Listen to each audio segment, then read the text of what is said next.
It is the Resistance Report for April 25th, 2017. Good evening.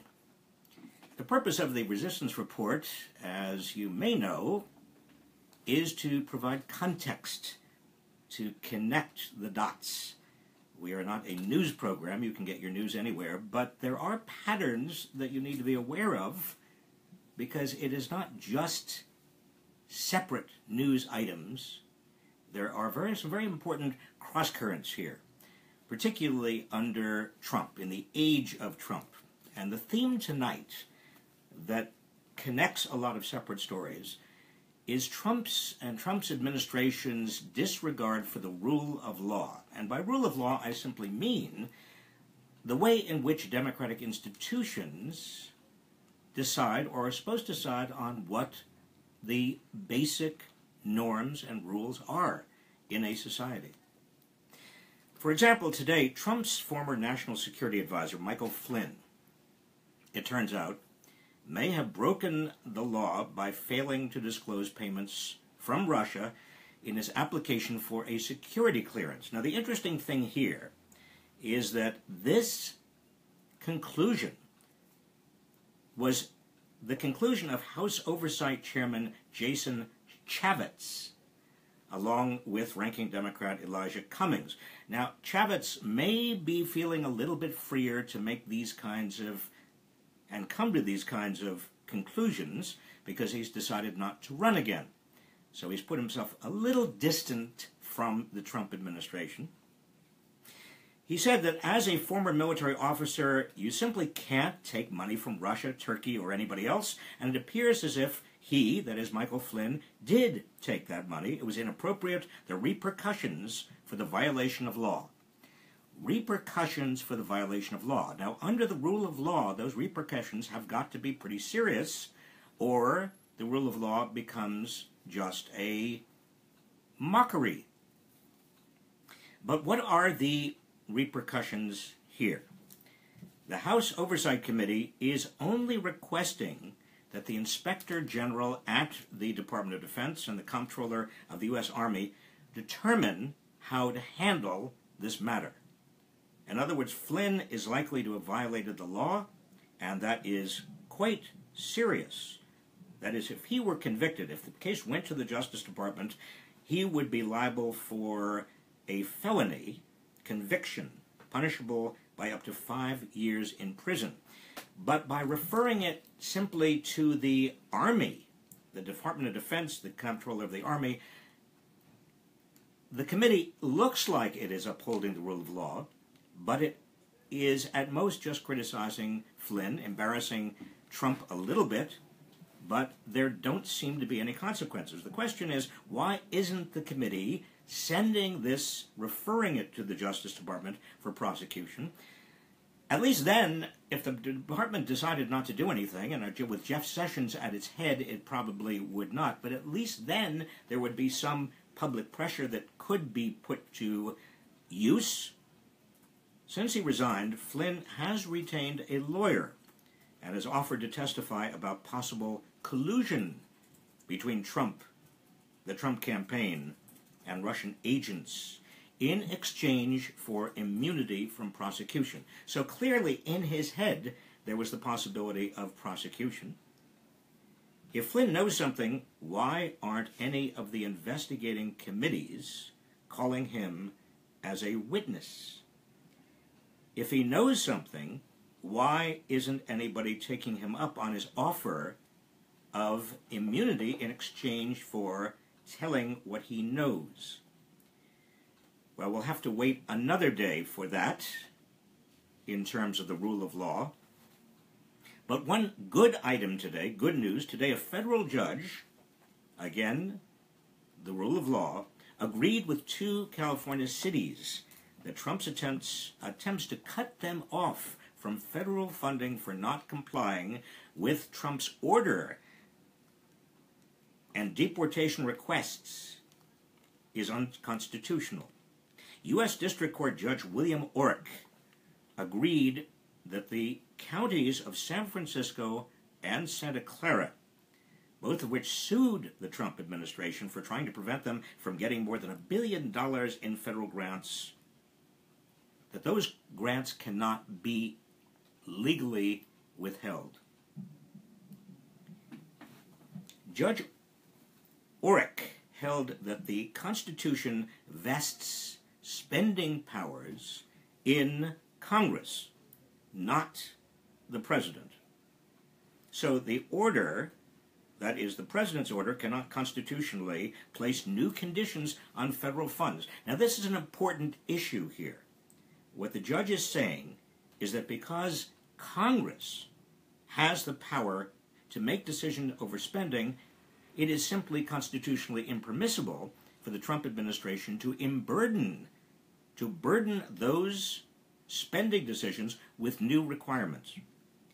This is potentially significant with regard to how the Trump administration carries out, for example, the Affordable Care Act. And this is an unqualified victory. Let's not make any mistake about it. For California and for sanctuary cities and for sanctuary states across the nation.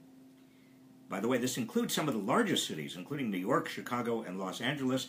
May I offer kudos to Judge Reich? At the same time, shame on Trump and shame on his Justice Department for violating so blatantly the rule of law. Now, meanwhile, Trump has been saying that Democrats in Congress have got to come up with additional funding for his wall. This is one of the most bizarre things, if you can believe it, certainly from a standpoint of political strategy coming out of the White House.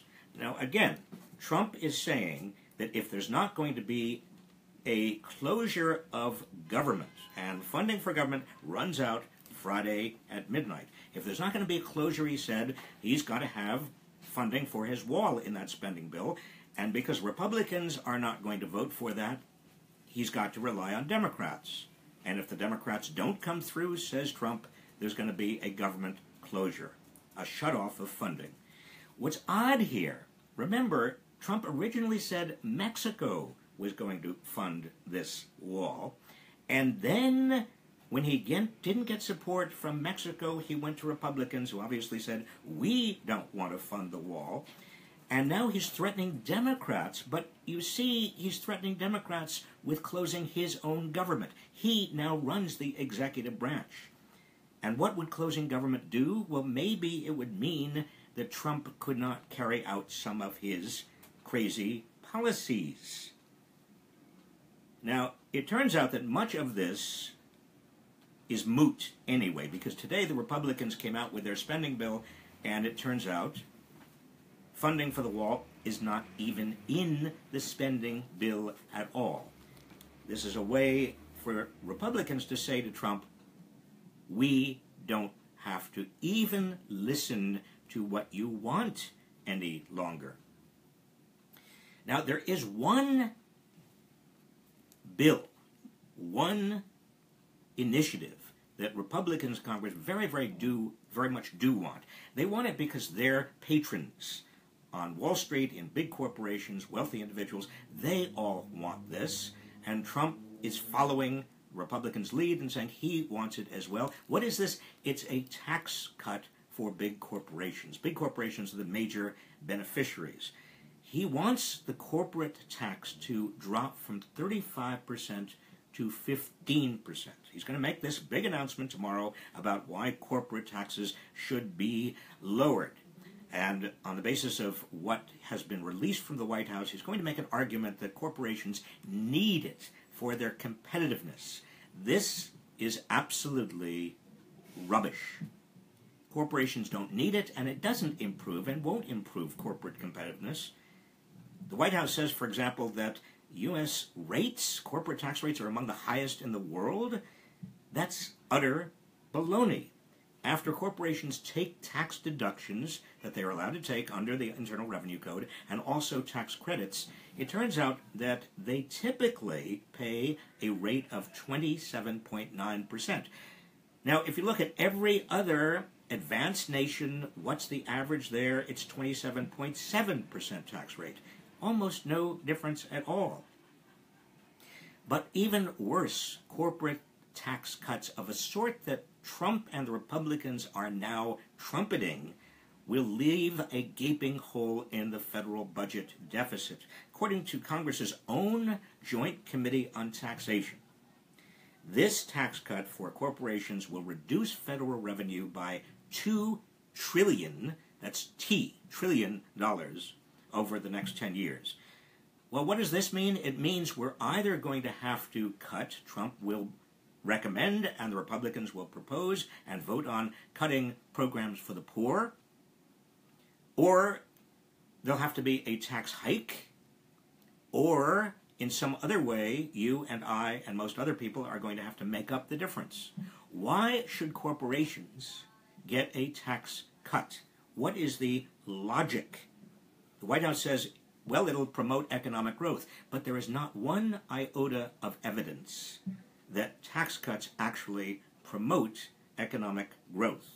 In fact, the Congressional Research Service did a study recently, looked at all the evidence of tax cuts since 1945 and what happened to economic growth in subsequent years. And guess what? It found nothing, no relationship between tax cuts and economic growth. Besides, American corporations don't need a tax cut. Their profits are higher than they have been in the entire post-war era. As a percentage of total national economy, they are higher than they've been at record levels. And the stock market is doing pretty well as well. The White House finally says that we need those tax cuts because corporations will use the extra profits to invest in, what, additional capacity and equipment, machinery, and jobs. Also, utter rubbish.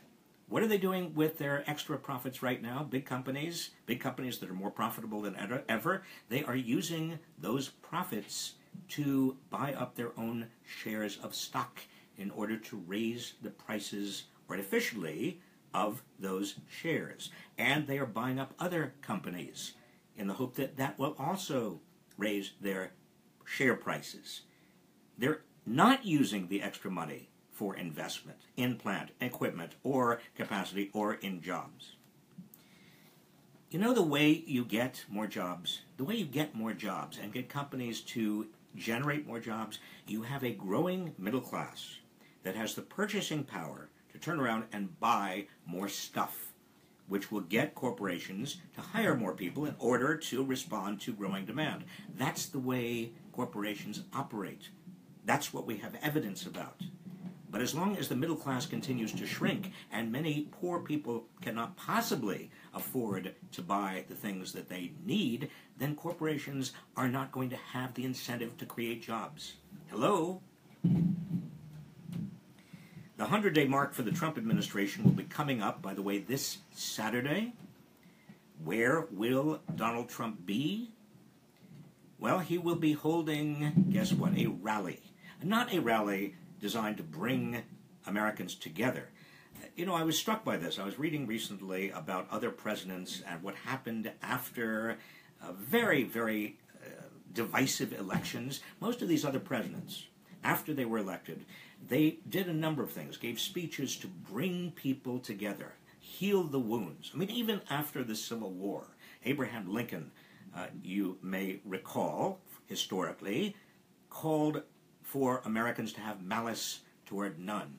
What did Donald Trump do after an extremely bitter, extremely divisive election? He went around city by city in red states talking to his supporters, revving them up, boasting about how big a lead he actually had, even though he actually lost by 3 million votes.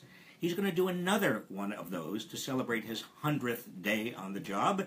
He's going to have a rally for his supporters to persuade them what a great job he has done for them in the first 100 years, 100 days, it seems like 100 years, even though he has done almost nothing for them. What has he actually accomplished? Well, he says one of his big accomplishments is getting Neil Gorsuch onto the Supreme Court, but you know, as well as I know, that he could not have done that if Mitch McConnell had not held up Barack Obama's nominee, Merrick Garland, for 8 months, and then if Mitch McConnell had not changed the rules in the Senate so that Gorsuch could be confirmed with only 51 votes. This was not Donald Trump's triumph. This was Mitch McConnell's shame. By the way, that rally Saturday is the same night as the White House Correspondents' Dinner. Now, you've got to understand, the Correspondents' Dinner is no big deal. In fact, it's kind of self-congratulatory. When I was Labor Secretary, I felt compelled to go. I didn't like them. They were very self-important events. If I could have stayed home or gone on to my own rally, I would have done that. But nevertheless, they are a sign of respect for the press, for the free, open, independent press, for the White House press corps. It's an opportunity for a president actually to tell jokes, to be funny, to kind of calm the waters a little bit. But Donald Trump has no respect for the free and independent press, and he doesn't have a sense of humor. So obviously, he's not going to go. Tyrants, remember, undermine democratic institutions by turning the public against the free press and by substituting their own direct communications through, for example, mass rallies, tweets. In his interview with the Associated Press, summarizing his first 100 days, Trump bragged. Well, that's not unusual, but this particular brag was, to me, unusual. He bragged that he helped CBS Sunday morning political talk show called Face the Nation. He helped Face the Nation score 5.2 million viewers at one point in his first 100 days, higher than Face the Nation's ratings just after 9/11. Now here's what Trump said. It's the highest for Face the Nation, or as I call it, Deface the Nation, since the World Trade Center came down, he boasted. After almost 100 days in office, Donald Trump's pathological narcissism has become cruder than ever. His obsession with his own TV ratings over the horrible tragedy of 9/11 is below anything that I have ever witnessed in public life. He's not only degrading the presidency, he is disrespecting America. So what do we do about it? Well, I have given you, in previous resistance reports, a number of grounds for impeaching Donald Trump. I don't think it is an issue of the Constitution. And by the way, make sure you have your handy Constitution close by. No, it is a matter of politics. As long as Republicans have a majority in the House, there is not going to be an impeachment. As long as they have a majority in the Senate, there will not be an impeachment conviction, which is why it is so important for you to continue what you are doing. Last night, the founders of IndivisibleGuide.com were here, talked about their strategy and their plans. Many of you are in an IndivisibleGuide.com, an Indivisible group, and I support them and you. Many of you are utilizing whatever other tools you have to get involved. One of the things all of us need to be looking at as soon as possible is the 2018 midterm elections and the primaries that will be coming up in about 8 or 9 months, depending upon the district and the state for those midterm elections. We need you. We need your activism. And on that particular note, I will take your questions. Lauren Janelle, What exactly would a government shutdown entail? What could we expect from a shutdown, and what could come from it? Well, Lauren, we've had a number of shutdowns. I remember when I was Labor Secretary, Newt Gingrich and the Republicans shut government down. What it meant essentially was that most of the public services that we are accustomed to were slowed down or stopped. Government employees essentially went home. They didn't collect paychecks for those days. And had that shutdown continued much longer, even vital services might have been impaired. People might not have even gotten their Social Security checks on time. Nobody in their right mind wants a government shutdown.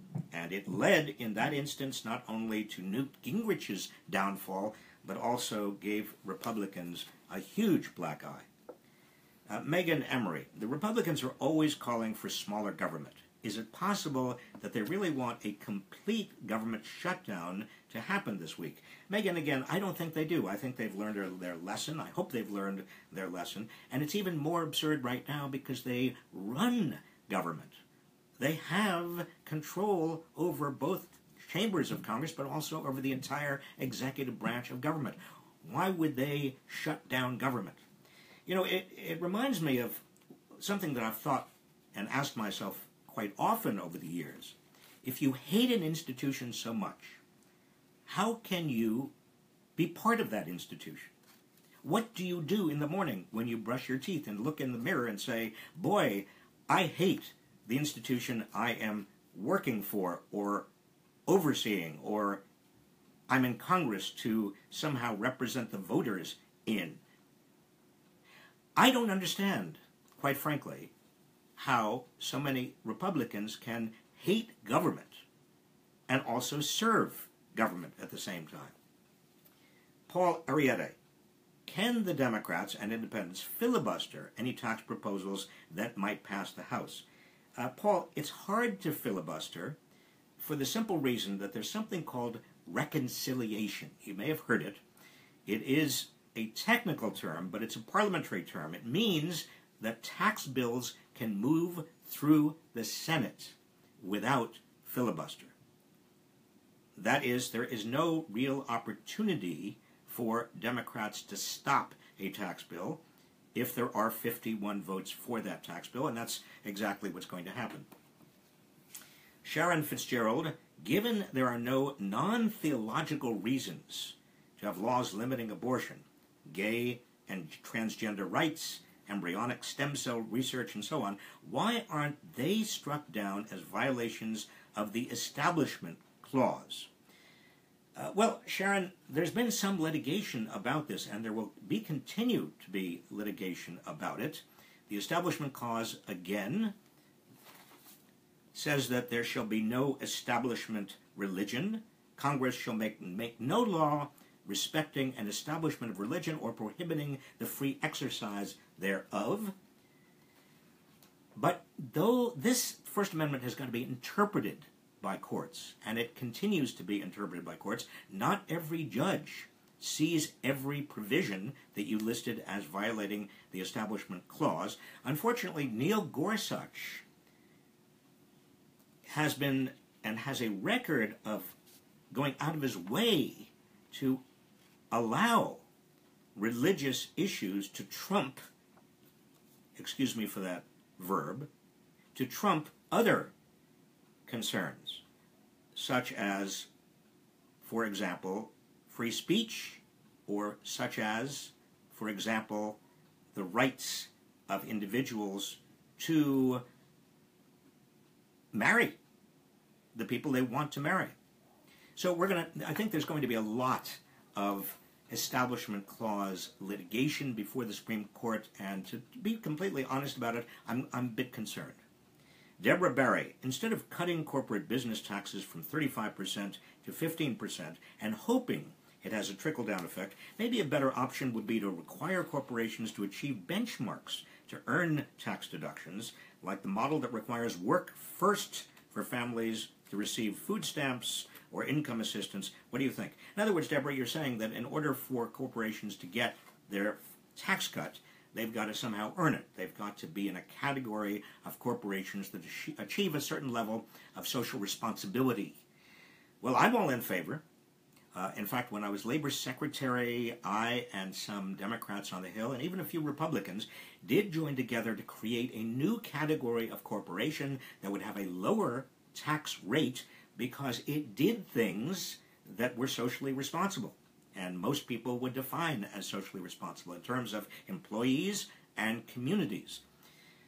But under the Republicans now, we're not going to get it. Again, back to my central theme with regard to the rule of law, but also how laws are made, we have got to flip the House and the Senate in 2018. Or one of them, at the very least. Cindy David, the administration has put such a huge spotlight on how we the people cannot really directly stop or change anything currently happening in our government. The elected so-called representatives hold all the power and don't have to do anything we say until election time. It's truly scary. Is the truth that we've never had any immediate recourse? Well, we've never had any immediate recourse, Cindy. Look, the silver lining on this Trump cloud is that a lot of Americans are learning more about the government now than they ever learned before. From the Electoral College to federalism to separation of powers to everything else. And they are also becoming more active. Under the Trump cloud, citizenship is not a spectator sport for many people any longer. So many people contact me every day and say, I didn't even understand what activism was about until the last 3 or 4 months. Now that will pay off in the long term, I hope. It's not going to pay off tomorrow or next week. But having said that, let me just say this. The recesses that we've had, congressional recesses when Congress people came home, a lot of Republicans discovered that their constituents, Republican, Democrat, Independent, did not want them to repeal the Affordable Care Act. They were going to repeal it. It was Republicans who finally decided, at least a group of Republicans, that they would not do that. That's citizen action in practice. That is what you have already accomplished. And the more you put pressure on your representatives, the more they know you're there and watching, that you are vigilant, the more careful they're going to be. Pam Hayes. What, if anything, is being done or could be done to ensure our voting rights are not further trampled on, such as dismantling the Voting Rights Act, GOP gerrymandering, voter suppression, and that our future votes will count? This has been weighing on my mind as special elections are being held and as we look to elections in 2018 and 2020.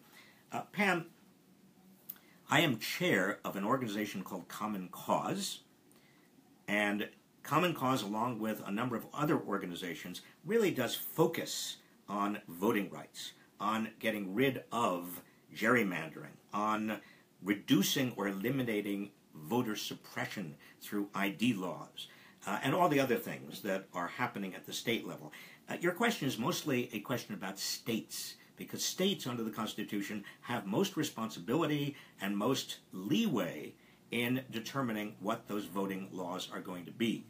The Voting Rights Act was a landmark act in 1965, but as you know, the Supreme Court put a hole right in the middle of that Voting Rights Act, and there is no chance that Jeff Sessions, who never liked the Voting Rights Act, is going to fill that hole. So state governments have got to do it. You, your indivisible group, other groups that you are associated with, need not only to put pressure on your member of Congress, but also on your state government to make sure that votes count, the votes of everyone. This is the last question we have time for. And this is someone named Irish Selt. I don't believe you.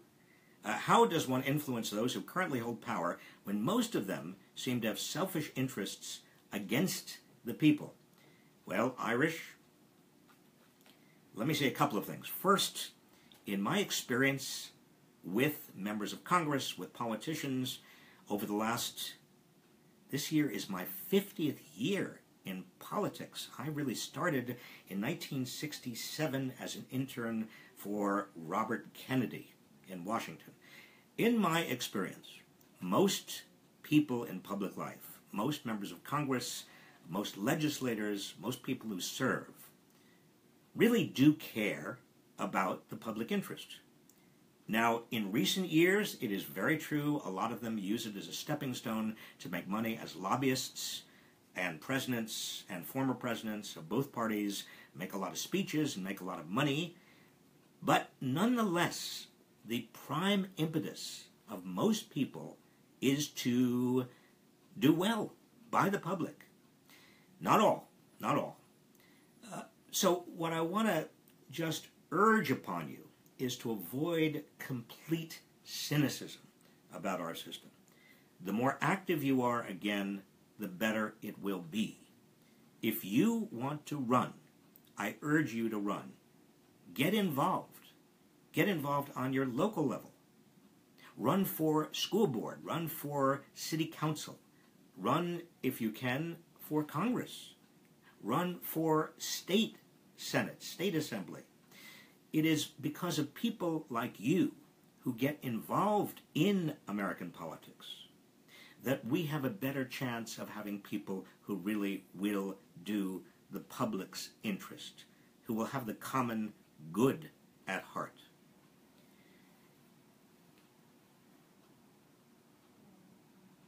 So I want to urge your activism, your resolve, your commitment, your dedication to the public good.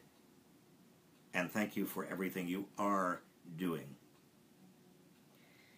This is the end of tonight's Resistance Report. Thank you for tuning in. I want to also thank Yael Bridge, our producer, and also Sasha Lightman, assistant producer, associate producer, and thank you all again for tuning in. I'll see you tomorrow.